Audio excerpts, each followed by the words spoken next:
विभाग संभालते ही मैंने विभाग के अधिकारियों के साथ में बैठक की। कल परसों 10 घंटे तक बैठक की और एक एक बिंदु के ऊपर हमने कहा कि कैसे हम विद्यालय और खोल सकते हैं।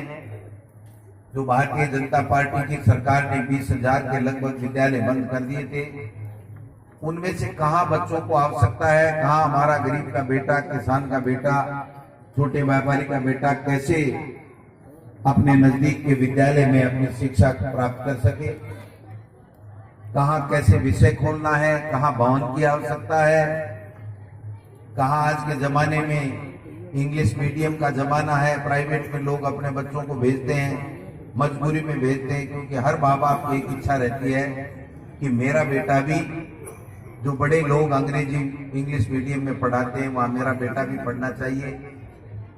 सरकार ने व्यवस्था भी कर रखी है आरटीई के माध्यम से कि प्राइवेट विद्यालयों में 25% अनिवार्य रूप से एडमिशन हमारे गरीब के बेटे का भी हो। प्राइवेट स्कूलों पे भी किस प्रकार से नियंत्रण रखें, फीस के मामले में हो चाहे दूसरे मामले में हो। ये सारी चुनौतियां हमारे सामने हैं और इन चुनौतियां का आप सबके आशीर्वाद से हमें मुकाबला करना है, काम करके दिखाना है। लोगों को ये लगना भी चाहिए कि नहीं, सरकार बदली है और ये जो कांग्रेस पार्टी की सरकार है ये साइकिलों के कलर चेंज करने में विश्वास नहीं रखती है, ये विद्यालय बंद करने में विश्वास नहीं रखती है, ये भाई को भाई हिंदू और मुस्लिम बता करके लड़ाने में विश्वास नहीं करती है। ये कांग्रेस पार्टी की सरकार है जो हमारी प्रारंभिक शिक्षा को मजबूती देने का काम करने में विश्वास रखती है। ये कांग्रेस पार्टी है जो सबको साथ लेकर के विकास कराने में विश्वास रखती है।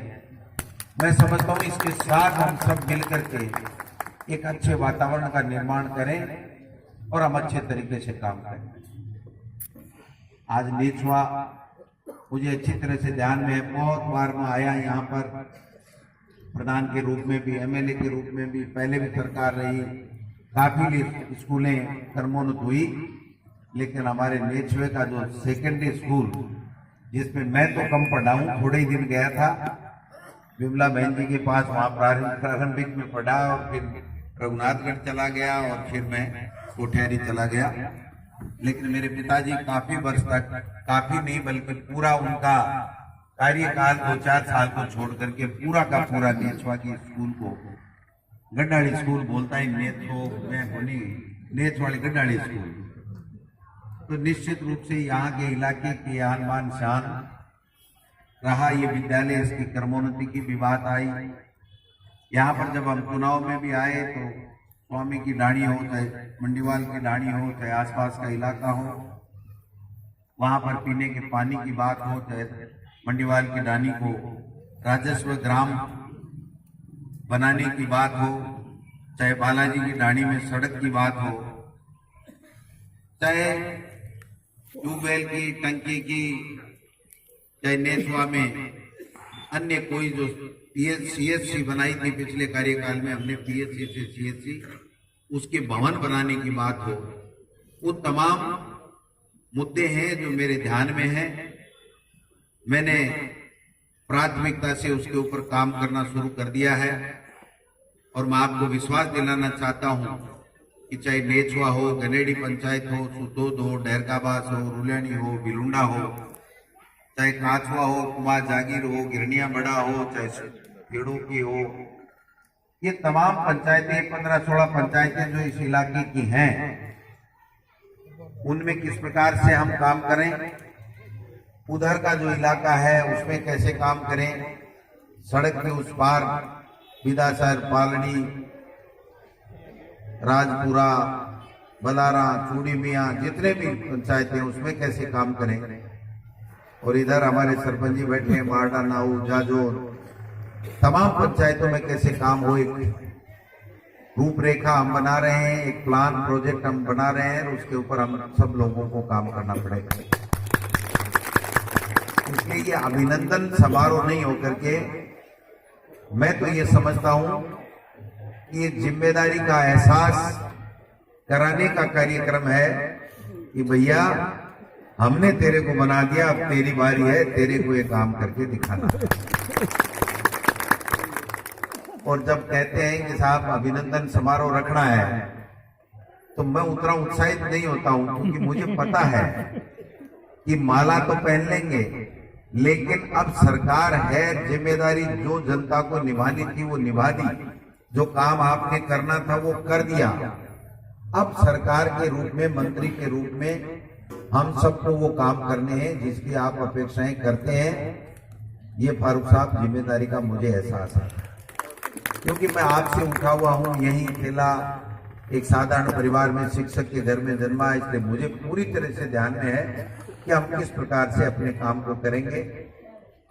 मैं तो आज मेरे बड़े भाई कांता प्रसाद जी मोर साहब को ये कह रहा था कि नेछुआ हमेशा राजनीति का गढ़ रहा है। जब से हम जन्मे हैं तब से हम देखा, हमारे दादा परदादा, हमारे पिताजी, आप सब बुजुर्ग जितने भी बैठे हैं, कि जहां कहीं भी जाते थे तो कहते गांव कौन सा, तो चाहे अजमेर हो, भीलवाड़ा हो, जयपुर हो, गंगानगर हो, तो कहते थे नेछुआ, तो कहते थे वो साउंड जी मोर साहब वाला नेछुआ। तो ये जो पहचान हमें आज स्वर्गीय साउंड जी मोर साहब ने दी थी, उस पहचान को आगे बढ़ाने की आवश्यकता है। मैं आपको विश्वास दिलाता हूं कि हम सब मिलकर के, चाहे कांता प्रसाद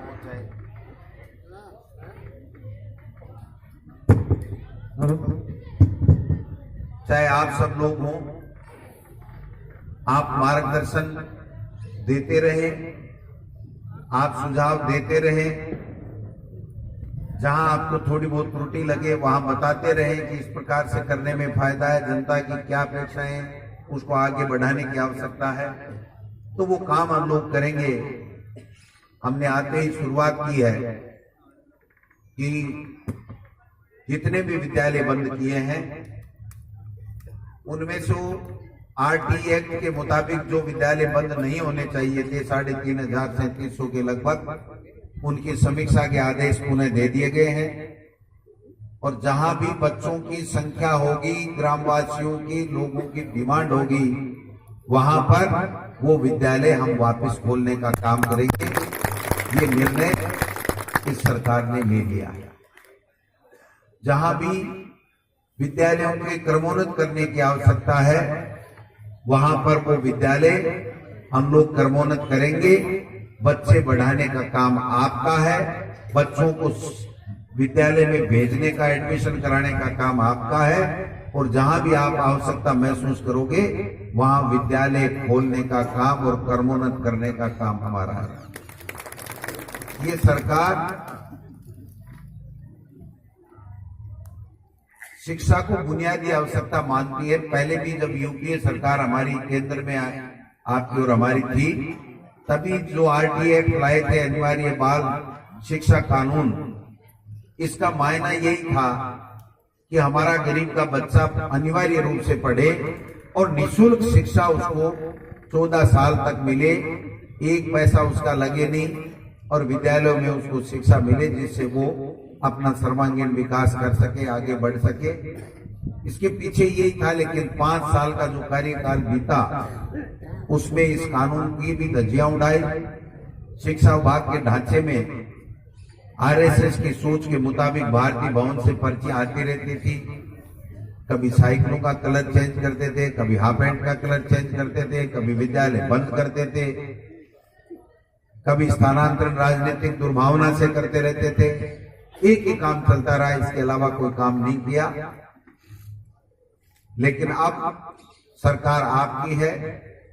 हर व्यक्ति ये महसूस कर सकता है कि राजस्थान में गहलोत साहब के नेतृत्व में जो सरकार है वो हमारी सरकार है, हमारे काम करेगी, हमारे शिक्षा को ढांचे को ठीक करने का काम करेगी, हमारे विद्यालयों के बारे में भी सुध लेगी।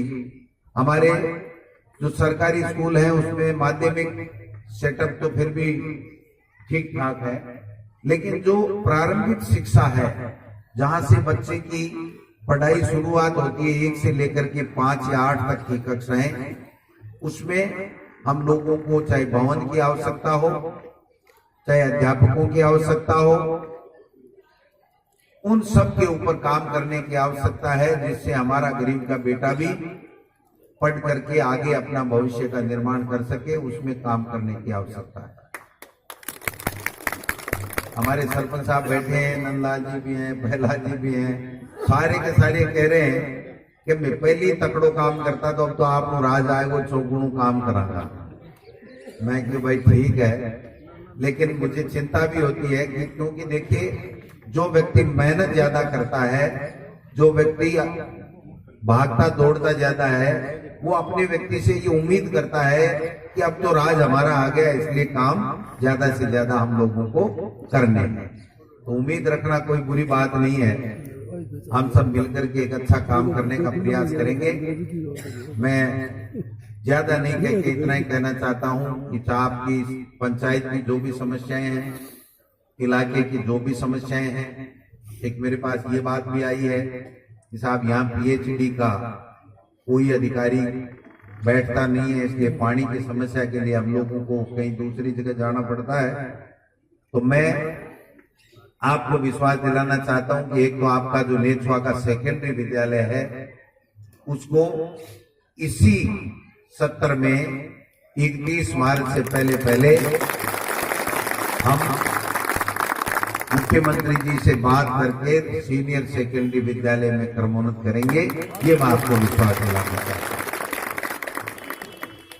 जल्दी से जल्दी सीएचसी के भवन की जगह आप डिस्कस कर लेंगे, आपसे यहाँ बन सकता है तो अधिकारियों को, एक्शन को मैं 2-4 दिन में भेज दूंगा, यहाँ की जगह दिखवा लेंगे।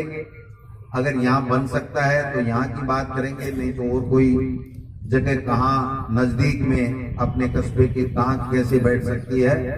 लेकिन आने वाले समय में सीएचसी के लिए भवन यहाँ जल्दी से जल्दी बने, इसके लिए बजट हम आपको उपलब्ध कराने का सरकार काम करेगी।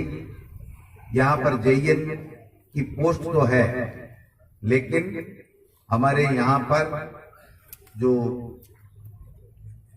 पीएचडी का जेईएन बैठता नहीं है, तो आने वाले समय में जल्दी ही इस प्रकार की व्यवस्था करेंगे कि जल्दी से जल्दी आपके यहाँ एनी टाइम, जैसे लक्ष्मणगढ़ में सीकर में बैठते हैं, वैसे पानी के ऑफिस का पीएचडी का जेईएन भी यहाँ बराबर बैठे।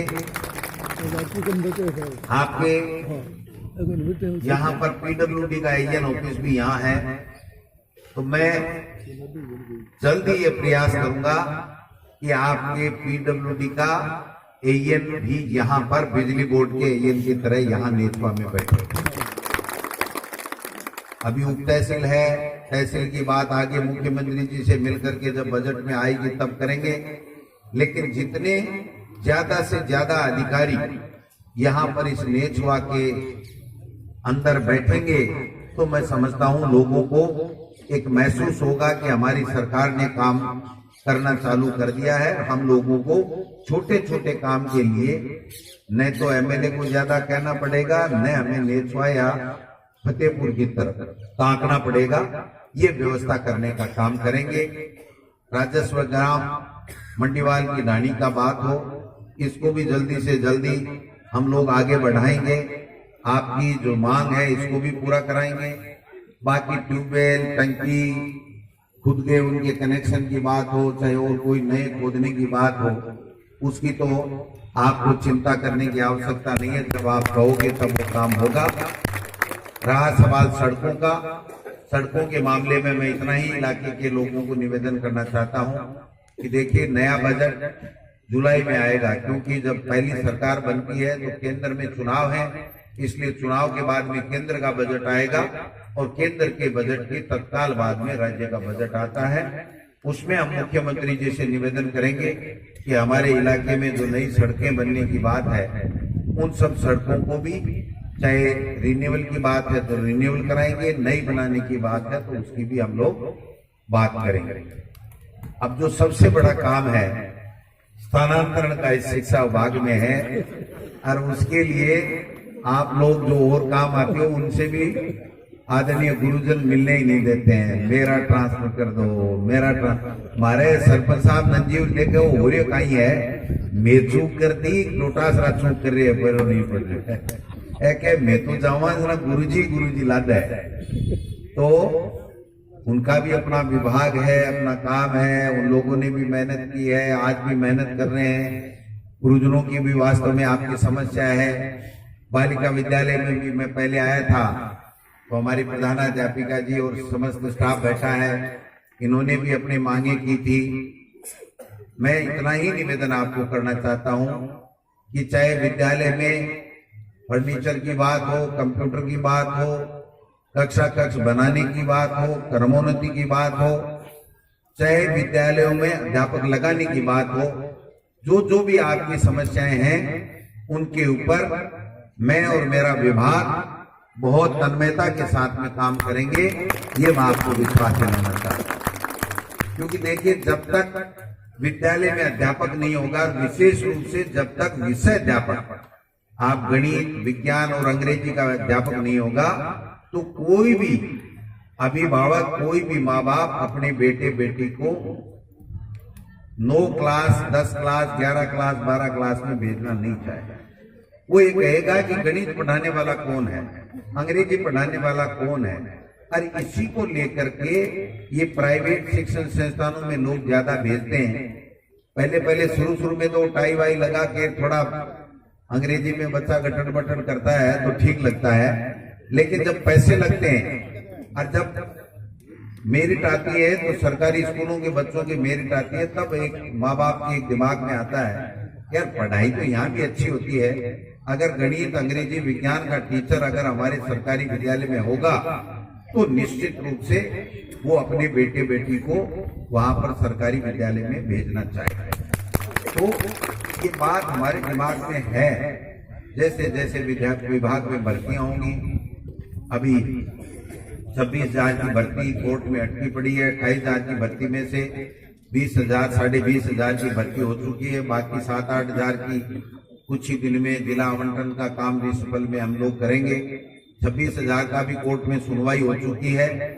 जल्दी से जल्दी उसका राजस्थान उच्च न्यायालय निर्णय कर देगा। उसके तत्काल बाद में 10-15 दिन में उनकी जो प्रक्रिया पूरी करके, और वो भी विद्यालय में आने वाला जो सेशन है उससे पहले सभी सरकारी विद्यालयों में हम ज्यादा से ज्यादा वहां पर शिक्षक लगाने का काम करेंगे, जिससे आने वाला जो सेशन है उस सेशन में तमाम लोग अपने बच्चों को सरकारी विद्यालय में पढ़ा सकें और ये कह सकें कि नहीं हमारे वहां पर पूरे टीचर हैं, पूरे अध्यापक हैं, इसलिए मेरे बेटे को वहां पढ़ाओ।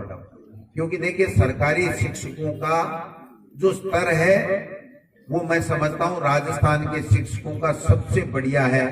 आरपीएससी से सिलेक्ट होकर के लोग आए हैं, एक टैलेंट के रूप में कंपटीशन एग्जाम देकर के वो लोग आते हैं, तो उनके जो विद्वता है, उनका जो टैलेंट है, उसके ऊपर कोई शक नहीं किया जा सकता।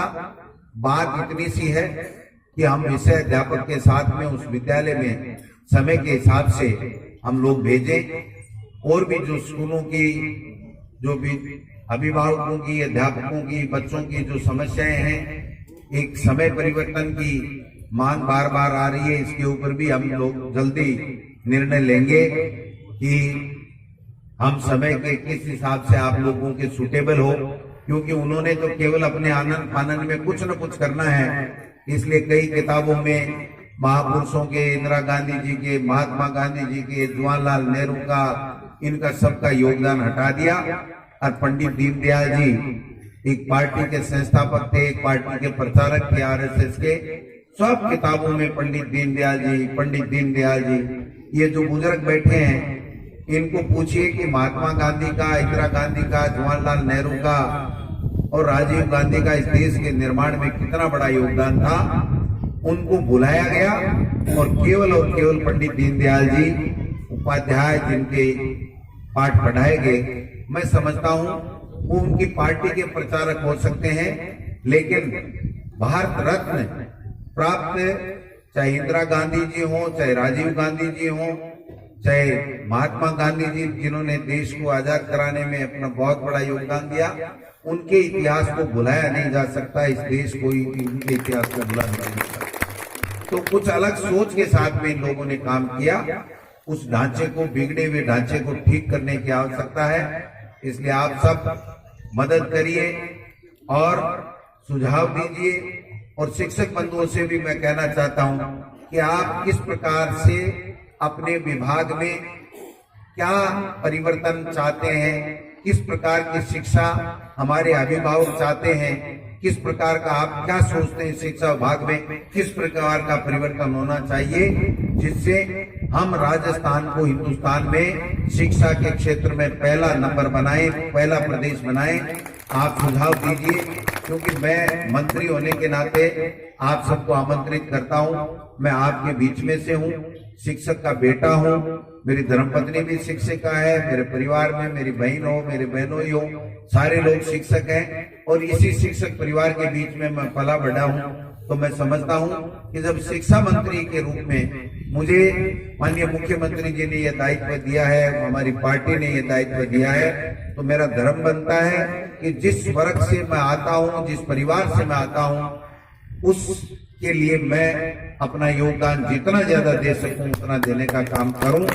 तो ये सब चीजें के साथ में हम आगे बढ़ने का काम करेंगे। लक्ष्मण जी की सड़क भी बनानी है, गुरुंडा से लेकर के वो भी बनानी है, मेरे ध्यान में है।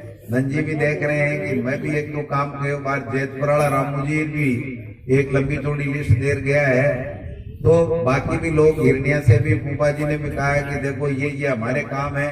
वो सब चीजें हैं, लेकिन उन सब के साथ में अपन आगे बढ़ने का काम करेंगे। जहां जिस रूप में भी जो भी चीज की आवश्यकता होगी वो काम करेंगे। आप सब लोग आए, आपने इतना शानदार कार्यक्रम किया, इसके लिए तो मैं और मेरे साथ आए तमाम नेता बहुत बहुत धन्यवाद देना चाहते हैं। और आदरणीय अशोक जी चांडक साहब का पुनः मैं यहाँ मेरे विधानसभा क्षेत्र में मेरी अपनी जन्मभूमि तो नहीं बल्कि जन्मभूमि से कम नहीं है, मैं यहीं पहली क्लास से लेकर के रहा हूँ, यहीं पला बड़ा यहीं।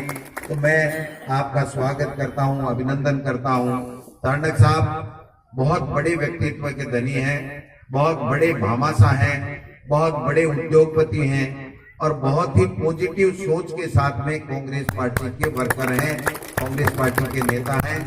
तो मेरा भी सौभाग्य है कि मैं इनका स्वागत कर रहा हूँ यहाँ। और वैसे मैं गंगानगर और हनुमानगढ़ जिले का प्रभारी हूँ, तो ये मेरी वहाँ बहुत मदद करते रहते हैं। वहाँ अपनी फोटो लगा करके वहाँ गोविंद सिंह डोटासरा जो आपका राजनीति में पैदा किया हुआ है उसके बहुत वहाँ पोस्टर लगा रखे हैं इन्होंने।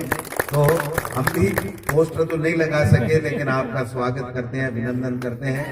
और भाई इस्लाम खोकर जी भी बहुत ही शानदार, अब इनका क्या क्या बताऊं, आपकी एक्टिव भी हैं, बोलते भी अच्छा हैं, है ना, तो सारा काम करते हैं।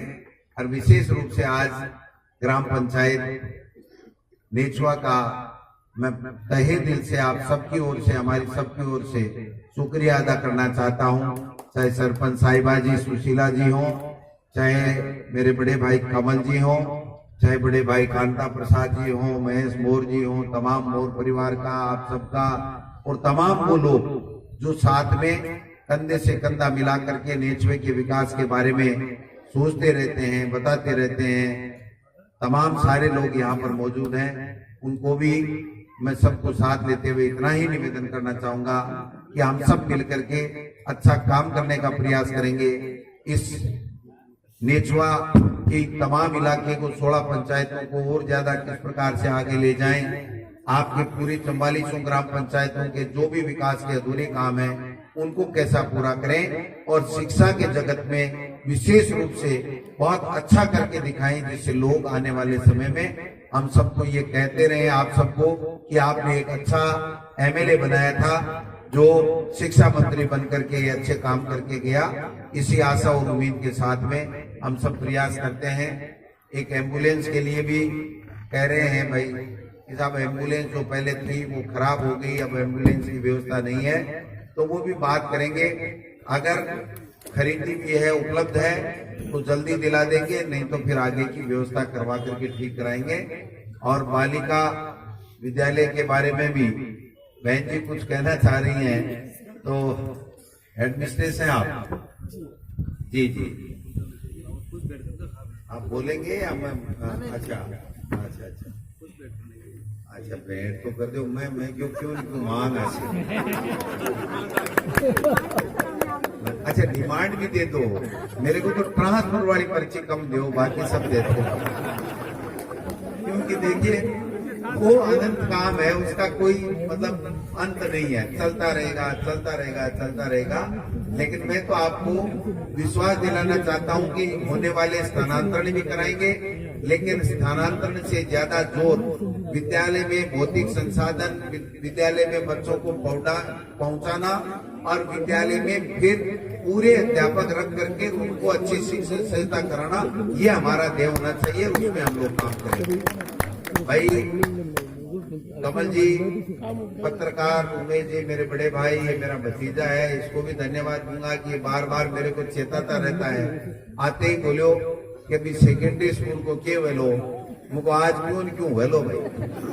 तो आप सबको पुनः मैं इस भव्य कार्यक्रम के लिए बहुत बहुत धन्यवाद देना चाहता हूँ।